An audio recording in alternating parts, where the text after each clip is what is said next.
ঢাকা মহানগরীতে অপরাধ বর্তমানে খুবই নিয়ন্ত্রণে এবং সন্তোষজনক পর্যায়ে। এপ্রিল মে মাসে যে হারে ছিনতাই চাপাতি দিয়ে দিনের বেলা রাস্তায় ট্রাফিক জ্যাম লাগলে পড়তেছিল, সেই ঘটনা এখন নেই। মোহাম্মদপুরের অবস্থারও ব্যাপক উন্নতি ঘটেছে। একটি হলো অপরাধের জগৎ অংশ, আর একটি হলো আইন শৃঙ্খলা। আইন শৃঙ্খলা অংশে আমরা বিগত বছর বা গত এক বছরের বেশি রাস্তার আইন শৃঙ্খলা রক্ষাতেই ব্যস্ত সময় কাটায়, এবং এহেন কোন গোষ্ঠী নাই যে তারা তাদের দাবি দাওয়া নিয়ে রাস্তায় নামেন নাই, শুধু আপনারা বাদে।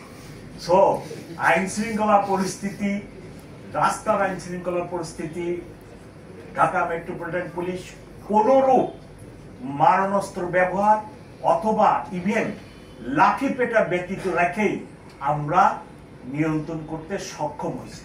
ঢাকা মেট্রোপলিটন পুলিশের পলিসি, আমরা কোনো মানুষের গায়ে লাঠি দিতে চাই না, লাঠি দিয়ে আঘাত করতে চাই না।